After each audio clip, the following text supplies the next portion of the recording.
And yeah, I just figured we'd give it a try. I got this room 270 over in the Pavilion building. There's some, and Representative Toriano has joined me today here. So thank you. I'm not sure, I can't really see a list of who's on. So thank you for, I'm not sure if there's any other representatives or senators here today, but welcome everybody. I don't know if anyone has any short announcements they'd like to make before we get started, but please, you can raise your hand and I'll try to call on you. I can only see a few of you. So, but if you have any announcements, let me know. And otherwise, we'll get started. Yeah. I see Chip is able to, is on now. What you call There you go. Sorry about that. Okay. So Deanna, why don't we turn it over to you? There is some feedback somewhere. I can't do a, oh, here. Yeah, let me leave the meeting. Okay. I think it's maybe Chip's iPad. Okay. Yeah. Okay. There we go. Okay. Fantastic. Thank you. I do have a big voice, but I'd rather not try to speak over that, I think. I hear you. So I'm going to share my screen to get started here.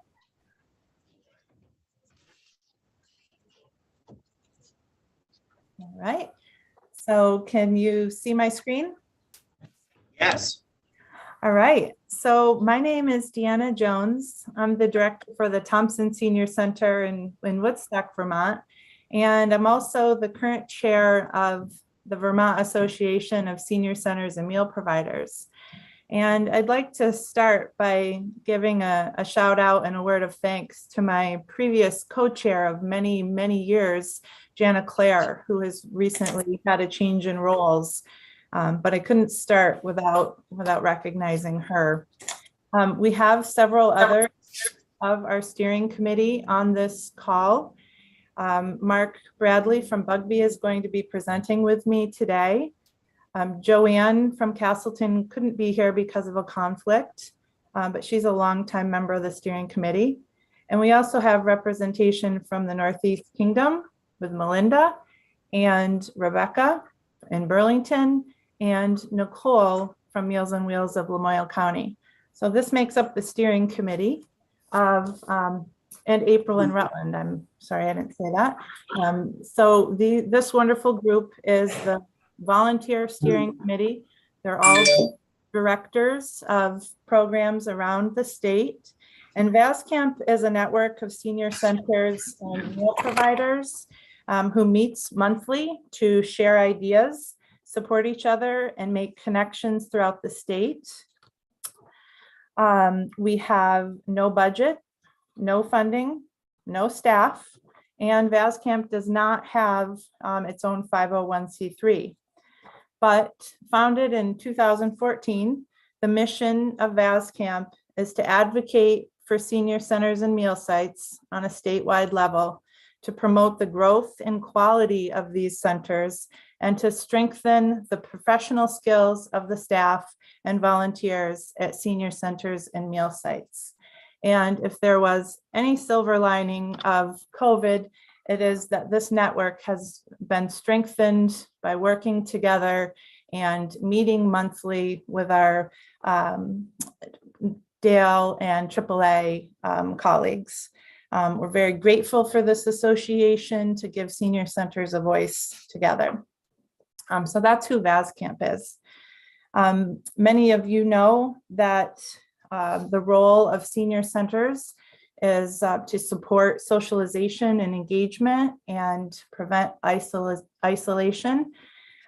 Today's senior centers are and can be a vibrant, action-packed combination of local fitness center, job and volunteering headquarters, transportation hub, and tasty dining locale.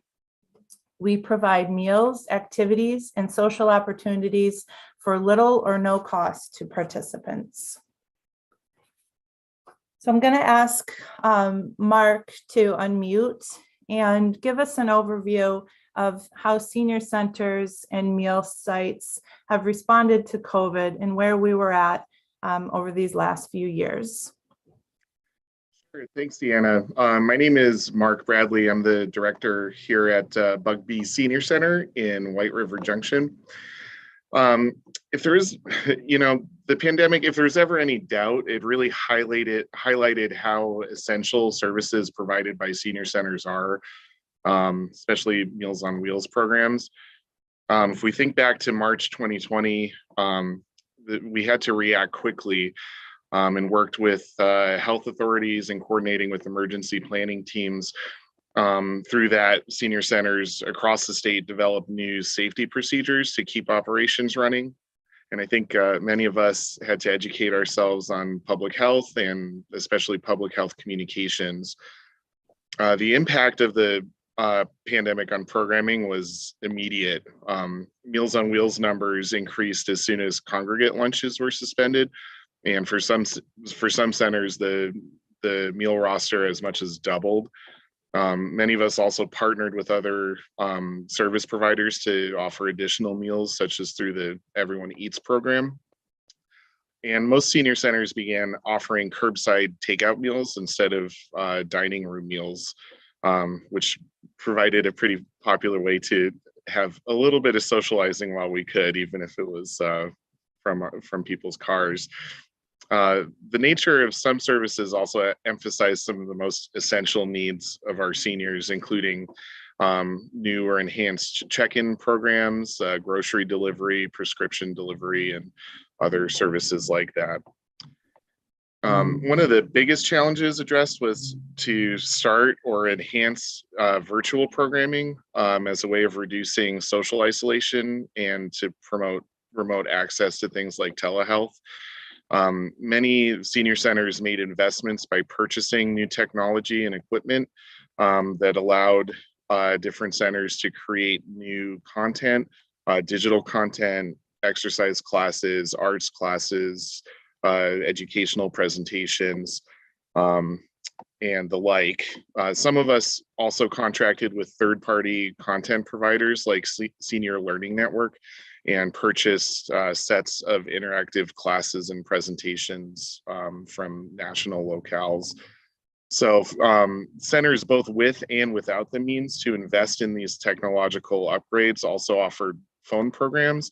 Some of these were really popular, both friendly call programs, but also group chats, coffee talks, phone bingo, and things like that. So I think my biggest takeaway from all this is that even in the height of the pandemic, senior centers did not close. We stayed busy, and in certain programming areas, more busy than we ever have been. Many programs were also modified to accommodate one-on-one services when possible, like foot clinic or tax assistance. A lot of senior centers did drive-in or drive-by events, special events, outdoor programming. All of these things were really important to help maintain connections with people and between different friends. It all depended on the local situation and what each center could handle, and how comfortable the seniors were going out at all during the height of the pandemic. One of the biggest roles that senior centers played during the pandemic was as a source of trusted information for older adults. From the very beginning, senior centers were crucial in communicating safety information and updates. Once vaccines became available, our role in promoting vaccination was significant. We helped seniors learn about eligibility and when they would be eligible, help them find and sign up for appointments. Some of us were able to partner with local healthcare providers to provide vaccination clinics on site. A few of us even were bringing people to vaccination appointments. We also help guard against misinformation and help promote uptake of the vaccine. So I think it meant something that so many of our seniors would come to us first when they heard something. And I think that's a sign of how important the centers are to older adults in our community. On our end, the result was a lot of new community partners and new ways of improving access. So this slide has some scenes from senior centers, including in Rutland, Woodstock, and Castleton, although you'll find very similar things from centers all across the state. I can't stress enough how much went into finding ways of delivering services through whatever means we could think of. And the VASCAM network was incredibly helpful in sharing different experiences with alternative program and service delivery methods. The amount of work and investment it took to continue all kinds of services during the pandemic was truly extraordinary. So today, each center continues to respond based on local conditions. All of us have reopened in some capacity for in-person meals and programs. Some of us are continuing with certain restrictions like mandating masks. Some of us have been able to lift them. Many of these new or enhanced offerings like virtual activities or hybrid activities, these were really accelerated because of the pandemic, and some of them will be continuing beyond the pandemic, including takeout meals. That's something we'll do as long as need is there. We've got a few more photos for you. It's my favorite part because there's nothing like seeing these people. This is Montpelier. And then I think next is Woodstock, our neighbors. Oh, South Burlington. They have a nice dining room. I haven't visited there yet. And then last but not least, our beautiful center here in White River Junction. If there's any silver lining to the pandemic, I think each center should be proud of the way that they've navigated through this crisis, have continued to provide services through it all, innovating, and in a strange way, like Deanna said, it's brought us together across the state as a network. And now that folks are coming back, I think you can just really plainly see the impact that senior centers have on their lives in general. And I think senior centers in Vermont are more relevant than they ever have been. Thank you, Mark. That's awesome. I love the pictures too. So we have been very grateful to have the Department of Disabilities, Aging, and Independent Living conduct surveys of senior centers in the state of Vermont. In 2021, they conducted the third survey. 2020, we had to miss because everyone was so busy with responding to COVID. But in 2021, 36 respondents answered the survey questions of the identified 42 senior centers in Vermont. So this is not counting all of the meal sites that provide meals, either in person or Meals on Wheels, but the map shows the pins where the senior centers, the multi-purpose senior centers are located. And the full report can be found through this link on the Adult Services Department webpage. So I'm going to provide a summary of some of the highlights of the survey from 2021 next. So just as a little bit of background foundation, 81% of centers indicated that they had a 501c3 tax exempt status, and 19% reported being under a municipal department as part of a town rec department or rec center. So we are a variety of centers, some privately operated nonprofits with individual boards, and others part of town and rec departments. The Older Americans Act calls on states and communities to develop and promote the use of multi-purpose senior centers. Within the Vermont's current state plan on aging, Dale has identified the need to strengthen a high-quality, sustainable network of centers that can meet the growing and changing needs of older Vermonters. 92% of senior centers serve between 3 and 10 towns. 8% serve over 15 towns. According to the survey, we serve an estimated 11,500 seniors. That number is certainly low because we didn't have 100% participation from the senior centers in responding to the survey. And we use a variety of data collection tools. 3 senior centers use a senior center software called My Senior Center and record numbers electronically. The majority of centers use paper to track their numbers. The range of unduplicated older Vermonters served annually by centers ranged from 60 participants to 2,300 participants. The variety of programming, which you've already heard Mark talk about a little bit, on the survey responses, 100% of the centers offer social events, 83 offer exercise classes, wellness and education and arts programs and recreational activities were also high scoring percentage-wise.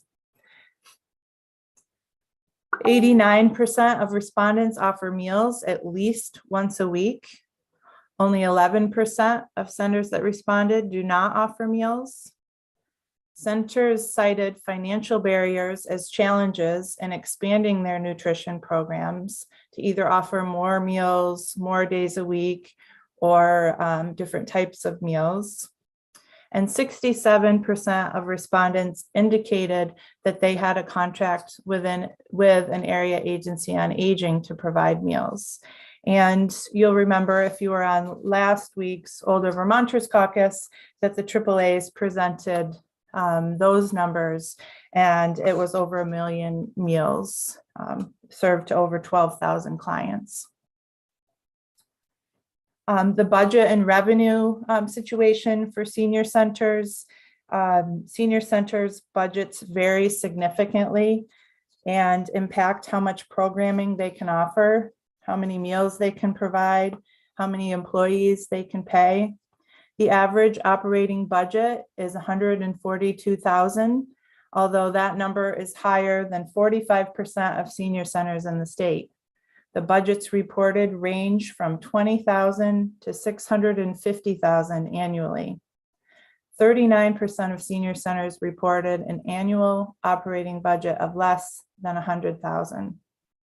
Only 10 respondents reported that they receive Older Americans Act funds for non-meal related activities, and these included certification costs for Tai Chi instructors, sites receiving $500 a month for transportation, and help with capital expenses such as appliances. There is a positive correlation between annual budgets and number of unduplicated older Vermonters served. The sources of revenue for senior centers also varies greatly. Either town recreation department funding, fundings from petitions to towns served, donors, events, and fundraising, Older Americans Act meal contracts through the area agencies on aging, participant contributions, and grants. 50% of senior centers reported that their biggest challenges were around the cost of operating the facility, paying employees, or funding in general. This is up from 36% from the survey in 2018. On the survey, we were asked to identify challenges and successes. You've heard the challenges already: finances and program stability, transportation, getting people to and from the center, the physical space in general, whether it is adequate to meet the needs, large enough or appealing, aging volunteer base, staffing and staff turnover was another challenge, access to technology for participants and the centers themselves, and then preparing a safe environment post-COVID. The successes you've already heard us talk about. We can't stress enough the pandemic response of senior centers. There were some details in the survey responses, but you heard Mark talk about many, many more that were successes. We have an engaged, active, older adult population that is thriving at senior centers.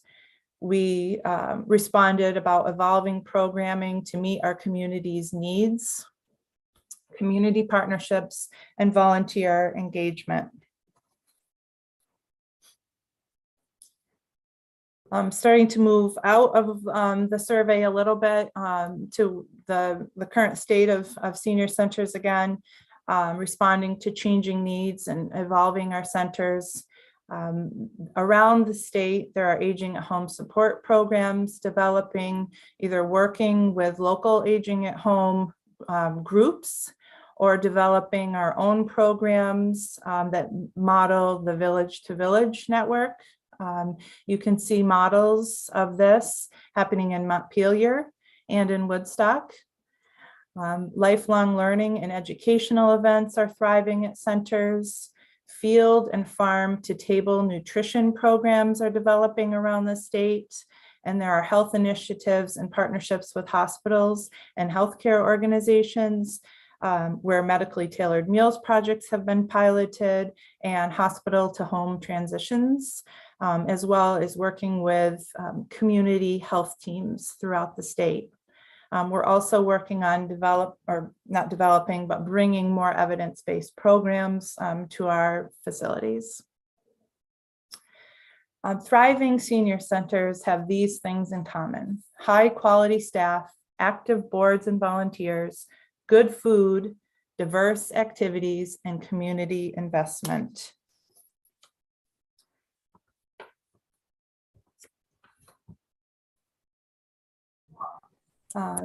Most importantly, though, is the voices of those that we serve. I love this quote shared by Castleton. Before the pandemic occurred, the Castleton Community Center was something to look forward to each week, getting together for projects, learning Tai Chi, meeting new people, and seeing old friends. Totally enjoyable and worthwhile. During the pandemic, it has been a lifeline. It meant that 3 times a week, I was able to be in a Zoom class where I could see and talk to friends and also continue with Tai Chi classes. They also supplied meals to go on special occasions that we were able to pick up. I'll never forget the community center workers standing outside in the freezing cold distributing those meals as the cars drove by. Now that we're back to having in-person classes, I have a greater appreciation of the center and the people who do such great work there. They do so much for so many. I think this is a sentiment we're hearing in many places now that we're back together, how grateful people are to be back. Another voice from our community, one from Woodstock, who wrote, "Over the past 8 months, coping with a broken leg, then COVID, and my companion's major health problems, I've been blessed to know my friends at the Thompson have my back. Meals on Wheels when I had to be a full-time caregiver or spend days at the hospital, coming home too exhausted to cook, medical equipment, grocery shopping, my flu shot, practical advice on local services, checking in to offer emotional support. I can't imagine how I'd make it through this without you. And I know I'm not alone in saying you are all a blessing to this community." Vermont's senior centers are on the front lines of supporting socialization and engagement and preventing isolation, as those quotes show. They are essential in the state's effort to support healthy aging and prevent or delay institutionalization.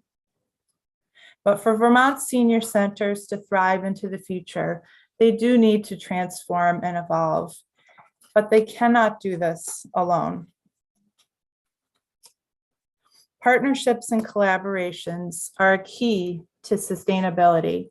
In addition to partnering with area agencies on aging, thriving senior centers are partnering with financial institutions and foundations, farmers, chefs, grocery stores, schools, hospitals, and small businesses. They are developing multi-generational programming, expanded meal choices, and are breaking down the walls of the center and heading out into the community, providing aging at home support. But there are many senior centers that are struggling, and even centers that are thriving have challenges and are stretched to meet the demands that they're faced with. For Vermont senior centers to thrive into the future and to continue to help Vermont meet the goals of the state plan on aging, senior centers and meal sites do need to transform. We need more support in order to build more capacity. Our ultimate goals are to increase the awareness about the critical services that senior centers and meal sites provide our older Vermonters, and to bring more funding for the senior centers and meal sites who play this vital role. Our VASCAMP goals for 2022 are to raise awareness about the critical link between strengthening senior centers and preventing isolation, to continue our monthly meetings of the VASCAMP network with Dale and the AAAs, to share best practices and innovations with each other, to advocate for sustainable long-term support of senior centers and meal sites, and to ensure that senior centers and meal providers receive adequate rescue plan funding for nutrition programs and other support services as we move beyond the pandemic. In closing, we want to invite you to come check us out, hear directly from our participants what we mean to them, and see what's happening at our senior centers around the state. You're all invited and you won't be disappointed. We'd love to have questions for any of the steering committee members, but thank you so very much for allowing us this opportunity to share. Thank you, Deanna. That's perfect. Thanks, Deanna. I do have a question right here from Chip. Hi, I think it was Mark, in your presentation, you spoke about computer outreach during the pandemic to older Vermonters. And I was wondering how effective that was in reaching numbers of Vermonters. It was most effective during the period where we weren't doing in-person activities. And we found a lot of those people have continued on with the programs. I would say right now the biggest barrier is access to technology. We kind of have a sense here at Bugbee that, you know, we could offer the most fantastic online programming, but if people don't have computers or don't have access to the internet, there's only so much that we can do. So I'll tell you now, probably some of the ARPA funding that we're going to be asking for will be to sort of retrofit the library I'm sitting in right now, you know, for folks where it makes more sense to bring them here to enjoy all this vast array of virtual programming. But also, you know, I'm hoping we can find some resources to help people access this stuff at home. I think particularly for telehealth, it becomes more and more important as people age. So, well, the reason I ask is that last year our committee sponsored H-157, which was a contractor registry, and that was a consumer protection bill that was actually geared toward older Vermonters because they're most often the target of consumer fraud in the building trades. And one of the arguments that we heard against it was Office of Professional Regulation promised us that they would do a huge outreach program to try and reach older Vermonters. So the reason I asked that is that seeing if we made progress in that area, that we could suggest that this would be effective in getting out to older Vermonters who reliable contractors were to do work for them on their homes and who were bad actors who would have been singled out if a complaint had been substantiated against them. And one of the things we heard is, well, you know, old people don't have computers and they don't, the outreach doesn't work for them. So I was interested in that particular part. And I think growing that particular aspect of the way we reach out to older Vermonters would be very important because we're bringing that bill back. I think it's a really important bill, and elderly and disabled Vermonters are most often targeted by these home improvement fraud operations. So that's why I asked the question. Yeah, Thank I you. think it's funny you mentioned that at this very moment, and I can see it through the door. We're doing a presentation with some folks from that we partnered with a local bank on fraud prevention online. It's something that we encounter every week here. Somebody who brings an email in or has questions about something suspicious that they've encountered online. So I think that's, the more resources that we have access to help prevent that from happening, the better. Absolutely. I hope it grows. I agree. And I think we learned through the pandemic too, that people go to all different places as their source of information. And one of the reasons we developed our Aging at Home program was very specifically to help connect people with local providers who were vetted, instead of just putting, out a general request like some people do on the listservs or different places to find contractors. We developed a list of vetted providers where we check references and only give out names of people who have passed extensive reference checks, because it is so rampant. So I think sharing that information that you mentioned, if there is a list of people that people should avoid, sharing it with something like the VASCANT network and the AAA senior helpline would be a great way to keep people from using those folks. Yeah, Office of Professional Regulation told us, or they promised us, that they would lead the charge in getting that information out into our communities and into older Vermonters. So, I trust them. They were a major part in this putting this bill together, and I trust that they have enough interest to be able to get that information into our communities. And again, my interest was specifically toward older Vermonters. Well, we'll have to make that connection between VASCAMP and the OPR. So Thank you. once they Absolutely, yep. move that forward. Okay. Great conversation. Any other questions for Deanna or Mark? Okay. Well, thank you very much. Anyone else have anything they want to bring up while we're here? Oh, I see Representative Harrison is here. Yeah. Great. I wanted to just give a shout out to Josh Smith and Meg Polite about taking as co-chairs of the Vermont Commission on Alzheimer's on Monday. So thank you for stepping up for that. That's going to be great working with you there. And also next week, we're going to have an overview of global commitment and Medicare. And I've got someone coming to do a presentation that we also heard in the Human Services Committee. So it's really interesting and some good way to get some questions answered about our Medicaid reimbursement. Some of the stuff, of course, they're in negotiation right now, but so that will be next week. She'll be coming to give a presentation. All right. So thank you, everybody. Oh, Deanna, did you have something you wanted? Well, I have a message from Meg Burmeister suggesting that I could mention the Senator Sanders earmark, which relates to VASCAMP, and I'm happy to do that quickly if that's all right. Yeah, that would be great. Thank you. Mm-hmm. It's a little premature, but it is great news for VASCAMP when Senator Sanders had put out a call for applications for earmark type funding.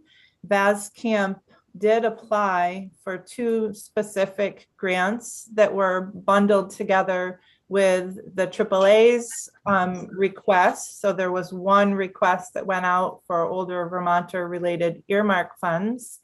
The VASCAMP requests were specifically for a staff person for VAS Camp to develop the 501c3 and be able to do the communication and networking that the directors like myself are volunteering our time to do. So that would be a huge step forward. That grant was approved. Age Well will be the fiscal sponsor of that grant, and we don't know any more details than that yet, but that's what the request was for, which could really move us forward as a network with their own 501c3 and a staff person. We also hope that could help us work out group purchasing arrangements and just strengthen our network further. The other piece of that grant request was specifically for some wellness and modernization of senior center funds that we could distribute to senior centers and meal sites directly for those very specific purposes. But we don't know any of the details of how that'll be administered yet, and it will go through Age Well. I hope that answers the question, Meg. Great news. Thank you for that. Yeah. Yeah, it's just a wonderful thing that occurred. And the third part of the Senator Sanders grant is also a way to get more fresh foods to people in the meals program. So we'll have more details as that unfolds, but we just got notification last week or the week before. Great, thank you. Okay, any other questions or comments anyone wants to make today? All right, well, thank you all for coming and looking forward to seeing next week. And I'll figure out this technology here a little bit earlier. So thanks for bearing with me as we got started, and sounds good. Thank you, everybody. Have a great day.